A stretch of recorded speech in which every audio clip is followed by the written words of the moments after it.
driving, and Jillian is there, and Brendan is there with me in the back seat. And I was thinking about what I would say, like, to God, you know. And all the windows are rolled up, and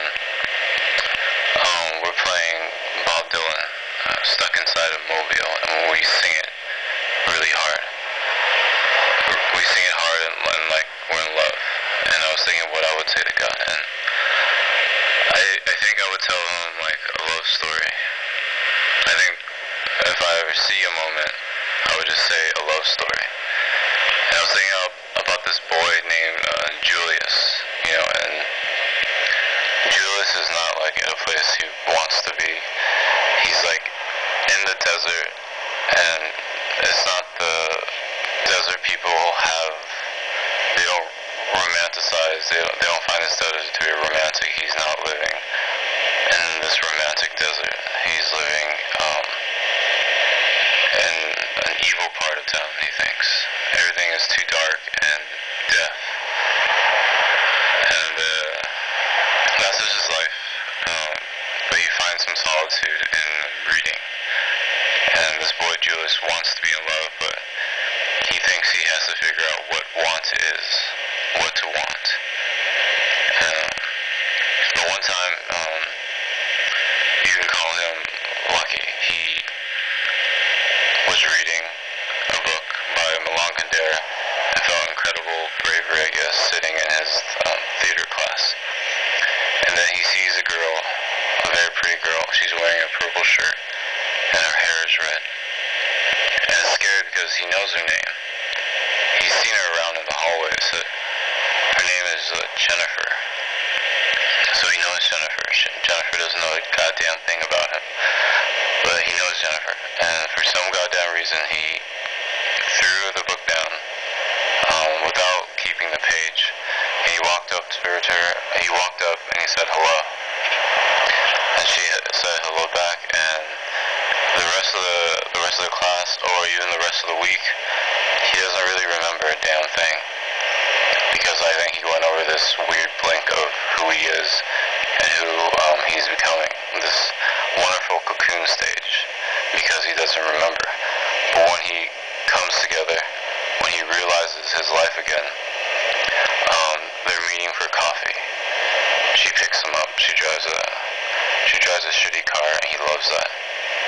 And he notices that she always turns all her heaters on. And inside the car is just this hot air, this suffocating air, but it's so warm. It's warm like how winter should be warm when you try to protect yourself from it. And that's what the girl was doing. She hates being cold, she says to him. And he said he doesn't like it either. And then they drive off, and that moment can be repeated 100 times over that year. That was his relationship with this Jennifer, and Julius never felt more alive. One time Jennifer calls him, and he is just doing whatever he would be doing. He's eating, he's cooking, he's reading a book, he's doing his studies, and the phone rings. And the first thing he hears is her crying, her feeling frantic. And he's asking, what's wrong, like, what's going on with you? And she can't say much, she's just crying, and she says, come over, please. She says it with this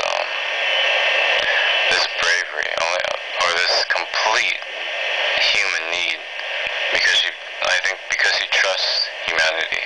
And Julius, he trusts humanity too, so immediately he says, I'm coming over right now. And she says thank you. She says thank you for everything. She doesn't say that, she just says thank you, which means everything. And so what, Julius doesn't drive a car, he's very poor, so he has to find a way over there. He ends up walking 20 blocks with his cell phone in his pocket just to make sure she knows, you can call me. I'll be here, I'm on my way. He gets there it takes him about an hour and a half to walk. And when he finally gets there, what happens then? She invites him in, and they huddle like lions. It was the first moment of need he responds to, and Julius again felt more alive than he ever did. And I was thinking about what God would look like when I tell him this so far. And I would look up to God, and he would look at me just waiting. I don't know what he looks like. I don't think I can't see him. But then I would play with him saying, do you want me to keep going? And I imagine God would say, keep going. And so Julius and Jennifer kept going. It was a night 3 months into their relationship. Well beyond the first kiss, the first fuck, the first time they see each other's buttocks in ugly lighting and know what love is. They're past all that.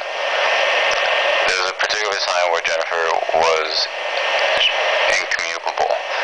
She was outside society. She didn't feel like society. She felt like an animal. She didn't know why, and this bothered her. And Julius was bothered only because he was locked out.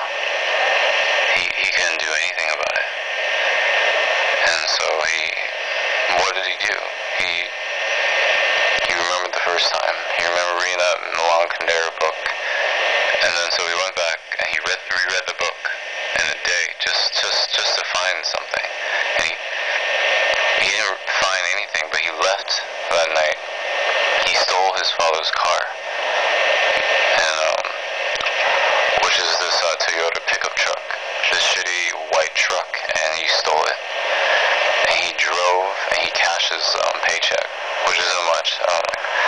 Let's say $200, and he goes to a store and a Walmart and a Target, and he buys all the dishes he can, all the glasses he can, like everything breakable, everything that can break. He buys them all. He has about 6 bags full. He spends his entire paycheck. He drives over. He knocks on Jennifer's door, and she's surprised. You don't have a car? Why are you here? And he says, come here. And then all is realized. She knows what that feels like. And she runs with him. And they run in this way that you can see in films. In this way where he leads, she follows. Their hands are tied together. And they run as if music is playing. And they go in the car. Richard is talking to God right there. But Julius he's just driving. And where does he drive? He drives underneath this freeway. This place where they're doing construction, and it's vacant now. It's after dark. And they go there, and she's curious. She doesn't know what's going on. She still is going through a weird time, but she's fascinated. And then he gets out of the car. He even opens her door, and that's weird, and she finds that to be silly. And they go underneath the bridge, and he shows her what he's bought. He says, hey, I bought you something.